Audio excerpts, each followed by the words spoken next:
संबोधन करते हुए श्री रामचरितमानस के लंका कांड की कुछ चौपाइयां सभी तक पहुंचा रहा हूं। किसी भी प्रकार की यदि मुझसे गलती होती है तो आप सभी मुझे अज्ञानी समझ करके क्षमा कीजिएगा। प्रसंग उस समय का है जब भगवान श्री रामचंद्र जी रावण को मार देते हैं। विभीषण को लंका का राज लक्ष्मण जी, हनुमान जी, नल नील सुग्रीव और जामुन को भेज करके राज तिलक करवा देते हैं विभीषण का। फिर विभीषण भगवान रामचंद्र जी से मिलने के लिए आते हैं। भगवान श्री रामचंद्र जी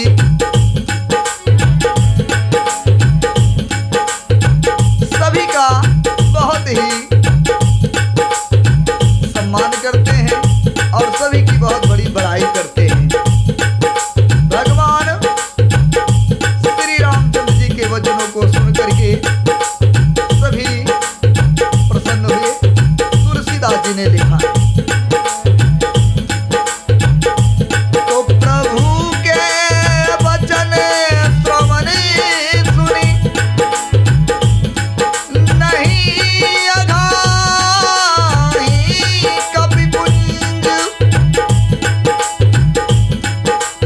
बार बार सिर नावहीं गाही सकल पद कंज।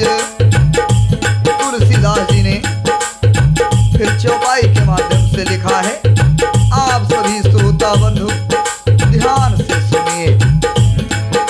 कोनी प्रभु बोल लियव हनुमाना, लंका जाहु कहव भगवान, समाचार जानकी सुनावहु, दास कुशल लय तुम चली आवहु।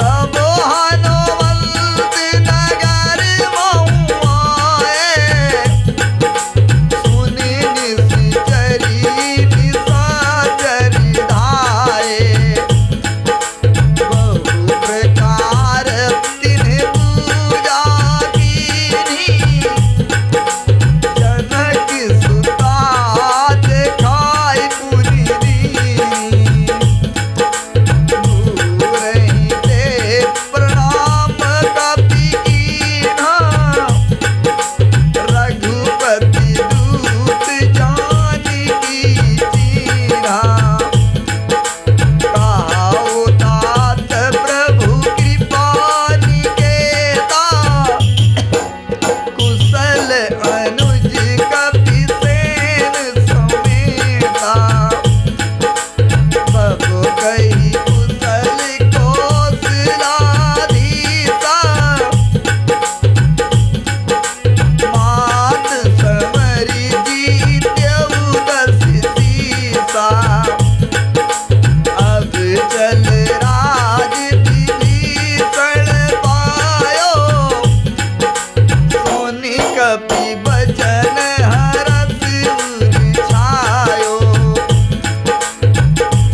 अति हरस मन तन पुलकी लोचन, सजल कहे पुनि पुनि रमा, कादेमु तोहे त्रैलोक महु कपि कीमत नहीं बानी समा। सुन मात मैं पायो अखिल जगराजु, आजु न संशयम्, रणजीत रिपुदल बंद जुत पश्याम रमनामयम्, रणजीत रिपुदल बंद जुत पश्याम रामम् अनयामयम्।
समाचार सुनाओ और उसका कुशल समाचार लेकर के तुम चले आओ। तब हनुमान जी नगर में आए। यह सुनकर राक्षस और राक्षसी उनके सत्कार के लिए दौड़े। उन्होंने बहुत प्रकार से हनुमान जी की पूजा की और फिर जानकी जी को दिखला दिया। मित्रों, समय का बहुत बड़ा मूल्य होता है। रावण के मरने से पहले अगर कोई भी रामादल का लंका में जाता था तो सभी राक्षस उसे घेर लेते थे, मारते पीटते थे, मारने की कोशिश करते थे। रावण मर गया, राजा विभीषण हो गए। उन्हीं हनुमान जी की राक्षस पूजा करने लगे। समय बड़ा बलवान होता है मित्रों। ये हम नहीं कह रहे हैं, ये चौपाई का भावार्थ कह रहा है। हनुमान जी ने दूर से ही सीता जी को प्रणाम किया। जानकी जी ने पहचान लिया कि ये वही रघुनाथ जी का दूत है और पूछा, हे तात, कहो कृपा के धाम, मेरे प्रभु छोटे भाई और वानरों की सेना सहित कुशल से तो हैं। हनुमान जी ने कहा, हे माता, कौशलपति रामचंद्र जी सब प्रकार से सकुशल हैं। उन्होंने संग्राम में 10 सिर वाले रावण को जीत लिया है, उसकी मृत्यु हो चुकी है और विभीषण ने अचल राज प्राप्त किया है। हनुमान जी के वचन सुन करके सीता जी के हृदय में बहुत ही प्रसन्नता छा गई। श्री जानकी जी के हृदय में अत्यंत प्रसन्नता हुई। उनका शरीर पुलकित हो गया और आंखों में आंसू, प्रेम के आंसू भर आए। वे बार बार कहती है, हे हनुमान, मैं तुझे क्या दूं? इस वाणी अर्थात जो समाचार तीनों लोगों में और कुछ भी नहीं है।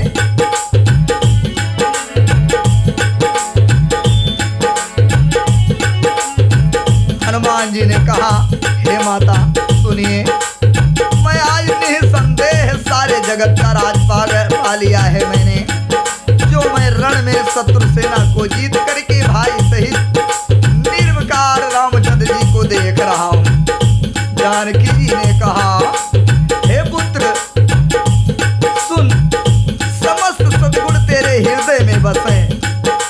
माता सीता जी ने पुनः फिर से वरदान दिया उसी लंका में हनुमान जी को। कहा, जितने सद्गुण है तुम्हारे हृदय में निवास करें। हे हनुमान, शेष लक्ष्मण जी सहित कौशलपति प्रभु सदा तुझ पर प्रसन्न रहे, अर्थात भगवान राम तुझ पर हमेशा प्रसन्न रहे और आप अपनी कृपा तुझ पर हमेशा बनाए रखें। तुलसीदास जी ने पुनः लिखा है मित्रों। अब कोई, सीता जी ने कहा, अब कोई जतन करहु तुम दाता, देखऊं नयन श्याम मृदु गाता। तब हनुमान राम पैया जनक सुता कै कुशल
नाश करें। और उसके बाद हनुमान जी से कहा कि हे पुत्र, अब तुम वही उपाय करो जिससे मैं इन आंखों से कोमल श्याम शरीर भगवान श्री रामचंद्र जी को देख सकूं। तब रामचंद्र जी के पास जाकर हनुमान जी ने जानकी जी का पूरा समाचार सुनाया। सूर्य कुलभूषण राम जी ने संदेश सुनकर युवराज अंगद और विभीषण को बुला लिया और कहा, पवन पुत्र के साथ जाओ और जानकी जी को आदर के साथ ले आओ। वे सब तुरंत वहां गए जहां सीता जी थी। सबकी सब राक्षसियां नम्रता पूर्वक उनकी सेवा कर रही थी। विभीषण जी ने शीघ्र ही उन लोगों को समझा दिया। उन्होंने बहुत प्रकार से सीता जी को स्नान कराया, मज्जन वगैरह सब कुछ करवाया, बहुत प्रकार से गहने पहनाए और फिर वे पालकी सजा करके सीता जी को उस पर बिठा करके भगवान रामचंद्र जी के पास ले जाने के लिए सीता जी को चढ़ाया। चारों ओर से हाथों में छड़ी लिए रक्षक चले। सबके मनों में परम उल्लास उमंग है। रेछ वानर सब दर्शन के लिए आए। तब रक्षक क्रोध करके उनको रोकने दौड़े। रघुवीर ने कहा, हे मित्र, मेरा कहना मानो और सीता को पैदल ले आओ, पालकी से उतार दो, जिससे वानर उसको माता की तरह देखें। गोसाई राम जी ने हंसकर ऐसा कहा। प्रभु के वचन सुन करके वानर भालू प्रसन्न हो गए। आकाश से देवताओं ने फूलों की वर्षा की और सीता जी को पहले जो असली रूप में सीता जी थी उनको तो अग्नि में रखा था। अब भीतर के साक्षी भगवान उनको प्रकट करना चाहते हैं। इसी कारण से करुणा के भंडार रामचंद्र जी ने लीला से कुछ कड़े वचन कहे, जिन्हें सुनकर सब राक्षसियां विषाद करने लगी, यानी दुख सहने लगी। भगवान राम ने कहा है जो बात तुलसीदास जी ने चौपाई के माध्यम से लिखा है। मित्रों, आप लोग सुने। प्रभु के वचन सुनी श्रीधरी सीता, बोली मन क्रम वचन पुनीता। लक्ष्मण होहु धर्म के नेगी, पावक प्रकट करहु तुम देगी। सोनी लक्ष्मण सीता कई बारी, जिरह विवेक धर्म नित सारी। लोचन सजल जोरी करी दोहु, प्रभु सन कछु कहि सकति न कोहु।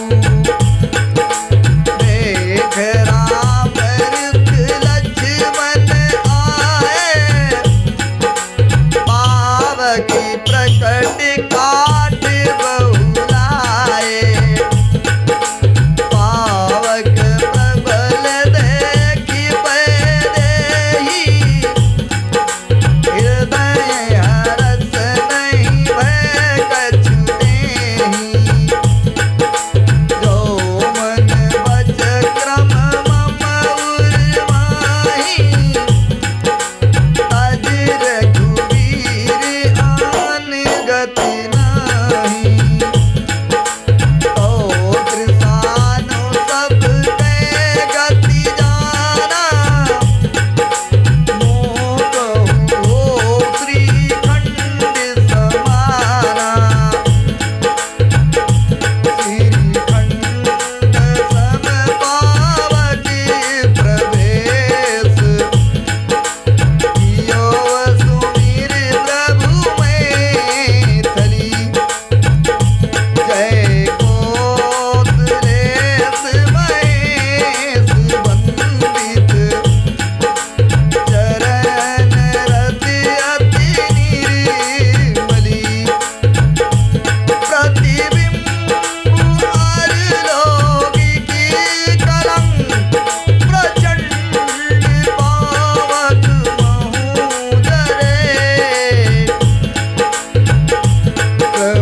सुन करके लक्ष्मण जी के आंखों में आंसू आ गए।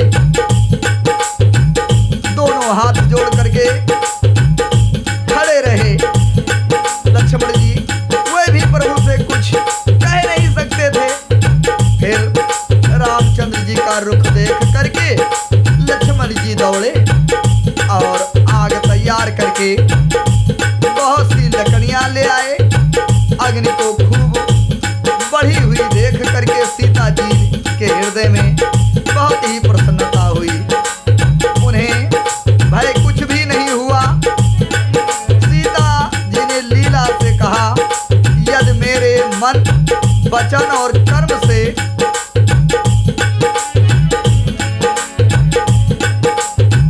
हृदय में मेरे भगवान रामचंद्र जी को छोड़ करके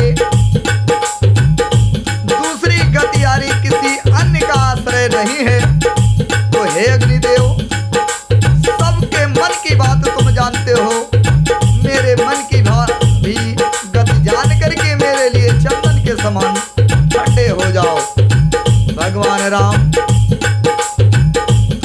जी का स्मरण करके और जिनके चरण महादेव जी के द्वारा वंदित हैं तथा जिनमें सीता जी की अत्यंत विशुद्ध प्रीत है, उन कौशलपति की जय बोल करके जानकी जी ने चंदन के समान शीतल हुई अग्नि में प्रवेश किया। प्रतिबिंब यानी सीता जी की छाया मूर्ति और उनका लौकिक कलंक प्रचंड अग्नि में जल गए, परंतु इन चरित्रों को किसी ने नहीं जाना। देवता, सिद्ध और मुनि सब आकाश में खड़े देखते हैं। तब अग्नि देव ने शरीर धारण करके वेदों में और जगत में प्रसिद्ध वास्तविक श्री सीता जी का हाथ पकड़ करके उन्हें रामचंद्र जी को वैसे समर्पित किया जैसे क्षीर सागर ने विष्णु भगवान को लक्ष्मी समर्पित की थी। वह सीता जी रामचंद्र जी के वाम भाग में विराजित हुई, अर्थात भगवान के बाएं भाग में आसन ग्रहण की। उनकी उत्तम शोभा अत्यंत ही सुंदर है, मानो नए खिले हुए नीले कमल के समान सोने के कमल की कली सुशोभित हो रही हो। देवता प्रसन्न होकर फूल बरसाने लगे, आकाश में डंके बजने लगे, किन्नर गाने लगे बिना और विमानों पर अप्सराएं नाचने लगी। श्री जानकी जी सहित भगवान श्री रामचंद्र जी की अपरिमित और अपार शोभा देख करके वानर भालू प्रसन्न हो गए और सुख के सार भगवान रामचंद्र जी की जय बोलने लगे। सज्जनों, यह कार्यक्रम आप सभी तक अर्जुन सिंह लोधी राजपूत चैनल, कैसरगंज बहराइच 94 50 39 27 40 96 28 76 80 61 के माध्यम से पहुंच रहा है। आप सभी जहां कहीं से कार्यक्रम को सुन रहे हैं पूरा सुने, क्योंकि आप लोगों की कृपा से मैंने संपूर्ण रामायण को YouTube चैनल के माध्यम से आप सभी तक पहुंचाने का प्रयास किया है। और अर्जुन सिंह लोधी राजपूत चैनल को